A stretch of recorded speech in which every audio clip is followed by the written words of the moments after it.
You know, guys, I can't believe we are already getting into summer and talking about all of the things that are going to be coming up as well. You missed out on Wine Fest in May. There's so many things that are going to start going on downtown. You got Music on Chicago, you got Tuddy Baker Fest, you got Cruise Night, Brew Fest, Paint the Port, so many different things going on. So, you know, really hope to see you downtown this summer and would look forward to getting to run into you, say hi and talk. We want to talk a little bit about the real estate market today and some of the things that we're seeing. And I know we talked recently about how much realtors make and the conception or misconception that realtors make so much money. And so Vanessa was just talking about, you know, as she's been getting licensed and learning these things, some of the things that you've seen in the costs. So when I first started, I really came in blindly, didn't know anyone in the industry. So I thought paying for the classes was it. Really wasn't. So the classes could range between $200 to $500. It just depends. Also, if you want to go ahead and get some exam preps in there, so you really have to keep an eye out on that. But then afterwards, you do have to pay for the exam itself. So that ranges around $50. And then if you need to do a retake, that's another $50. When you go ahead and submit your application for your license, that was like $150, I believe.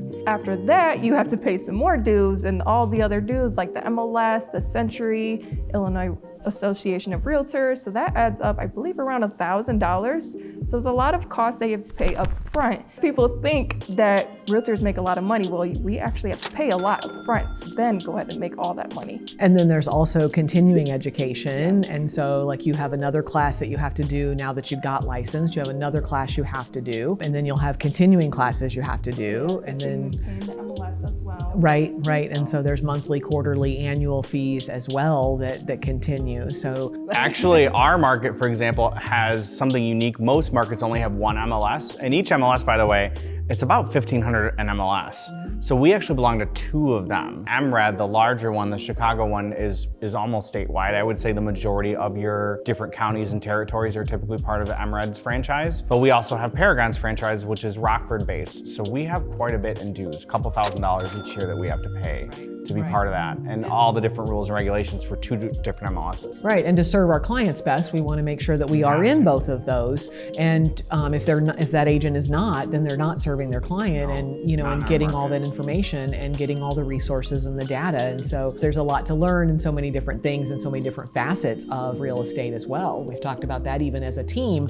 You know, there's marketing and there's administration and there's transaction coordination and there's an agent, whether they're a buyer's agent, a showing agent, a listing agent. There's so many different facets. Real estate's moving to a direction where it's no longer really a good part-time industry. This might be a little bit of an unpopular opinion, but really there's so many facets and things going on, especially legally now. We've had a lot of contract changes, a lot of updates coming, especially with the lawsuits. We've had frequent changes. Like I've been here only a year and I've seen stuff kind of change twice. Like it was in the middle of doing that and then the lawsuits all started to finalize and happen. I saw a change again with contracts. So just the legalities of it can sometimes be very risky for a part-time person because if they're not really in tune with a lot of our continuing education, with a lot of our legal stuff that we have to go through, or contracts, etc., you can find yourself in a situation where you make a mistake and it could cost you a lot more money that you would ever make part-time. It's also a great industry if you're in something else full-time and you really depend on that salary, etc.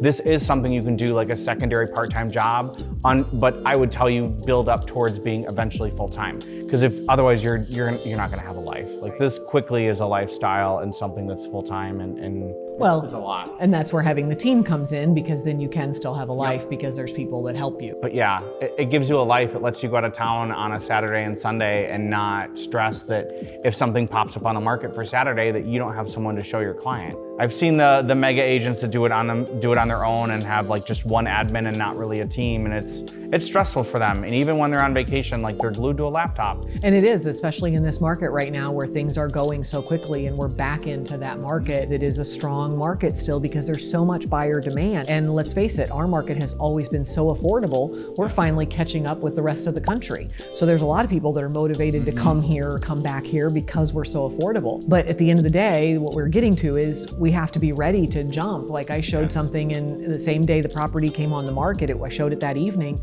Thankfully I did, because then the next day or 2 days, there was somebody else looked at it and they were ready to write an offer. We were already in negotiations and we ended up getting our offer accepted. But if we hadn't been in there, if we'd waited till the weekend, let's say, or a couple days, we would have possibly been out.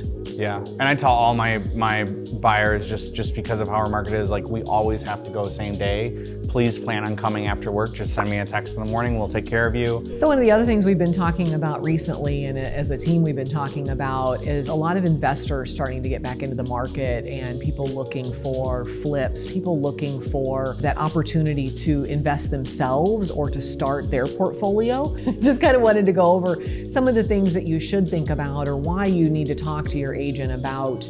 You know, the first thing I get from a lot of people is just call me and tell me what the house is going to be worth when it's done.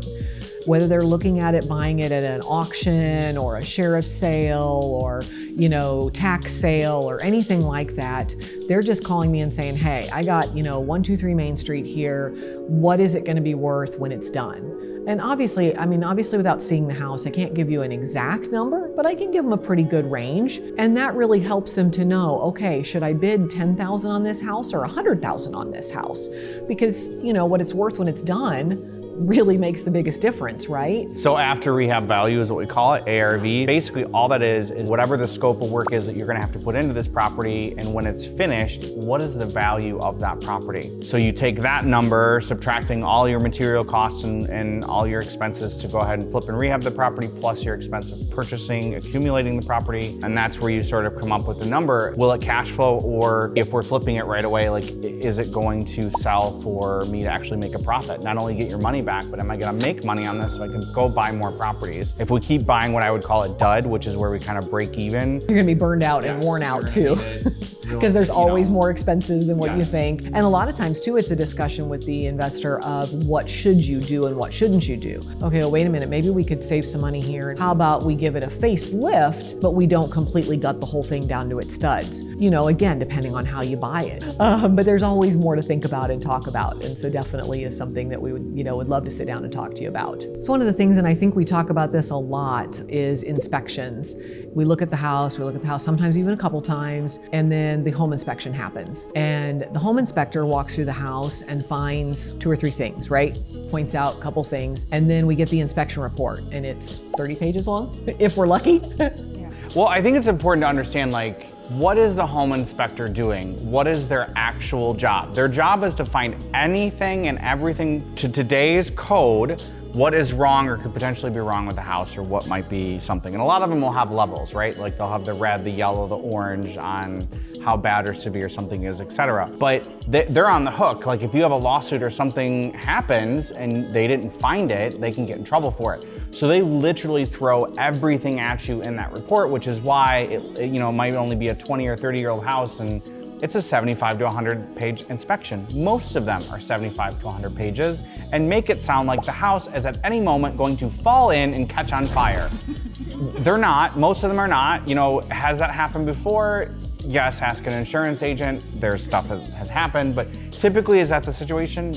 No, it's been that way for 30, 40, 50, sometimes that house, that foundation's been there over 100 years if it's the age of the house. It's the inspector's job though to show you all of those things no matter what. That's what you're paying them for. It doesn't necessarily mean though that we're gonna do 75 pages of repairs. You walk through the property and we know how the property looks. Like you saw that during the showing. Now, if there's defects or something hidden or something you didn't see, that is a little more serious, and we do want to have a serious conversation about that. Is this item really important for you to fix? So every house, every inspection is totally different. None of the two are the same. When the home inspector's there, usually they're going to point out the really crucial things, the things that they're like, okay, these are things you really, really need to know about. But if you're not there and didn't see that or meet with the inspector and you just get that report, you panic then too. Because like you said, you're gonna be like, what, the house is gonna fall down? Is it still even there? Is it okay?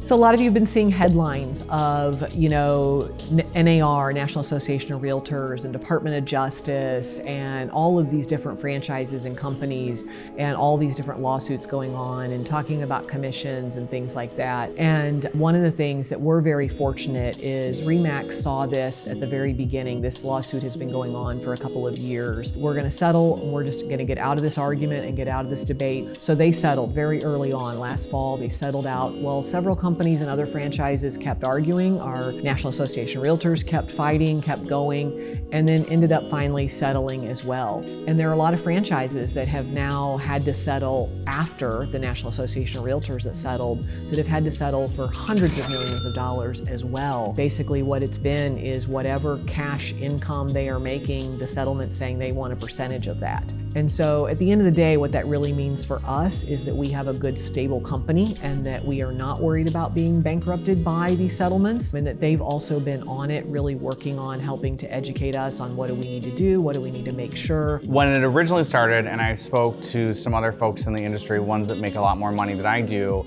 I asked how this is all gonna trickle down to the individual agents. Do you remember before we were talking about we already have, just in our area to do real estate, I've got at least 3,000 in MLS dues, plus my other license fees and some other things I've got on top of that. So now, I think we figured out with RE/MAX, if we just took the settlement and broke it up based on how many agents we have nationwide, and then just gave all of us a flat fee like once, it ended up being like a couple $100 an agent. Now imagine if you're one of these agents in the future where this does trickle down and you were not like RE/MAX where they settled early on, and so now you're a part-time agent and now you've got a $5,000 or $10,000 or $15,000 fee or some other thing that you have to pay for your franchise to cover the lawsuit. Like none of that has come out yet. So all of us as agents, we have no idea what penalties or how this lawsuit's gonna affect us financially yet. None of our companies have even said, even though we're one of the first ones to settle. So all of us are kind of like, when you ask us, how is this affecting your business or what's it gonna do? Well, I know there's something eventually coming. I just have no idea what it is. And as far as like what the lawsuit affected, it really had a lot to do with those agency agreements that people were upset about. I had my first deal where I think my commission percentage is gonna end up more than the listing agent, because people hire me because I like acting as a buyer agent. I'm really good at the negotiations. I enjoy that part. I have a team to back me up so that if I'm ever missing or not present on something, we can keep going. So I sell myself as a buyer's agent. And now this lawsuit has literally put me into a position where I can finally negotiate and get what I think is my full value and my full service to my clients. I see the benefit as a buyer's agent. I know a lot of other people who are very heavy on listings. Maybe they've been in the industry for a long time and they're not used to that. They're very unhappy. And they were a lot of your agents who wanted to encourage some of those companies and those brands to continue fighting and negotiating because they knew the writing on the wall is now your buyer agents have control of their transaction, whereas before we had no control of that. So my only option was I take what the seller's agent is giving me and then I would have to ask for that money out of my buyer's pocket. And we're not gonna do that. So buyer's agents were really at the mercy of the listing agent the most. And so now it's put us back into a position of power again where we can actually negotiate not only the best deal for our buyer, but for ourselves too. And most of our buyers are in agreement. They see all the houses we open for them and they're with us for the whole transaction. So they see the work that we do and every one of them is like, absolutely, I want you to get your full commission. I'm actually looking to get more into the Rockford market. So if you've got some friends that talk about investing and are into those sorts of things, if you could send a message to our team, I would love to connect with some more of those folks. I'm looking to do more in Rockford as well as Freeport. So if you've got any kind of referral like that or somebody you'd like to connect me with, I would love to connect with some more investors. As you have other questions, you want to talk about anything real estate, investing, portfolio, whatever, comment below, give us a call, send us a text, 815-297-1778. We look forward to talking to you.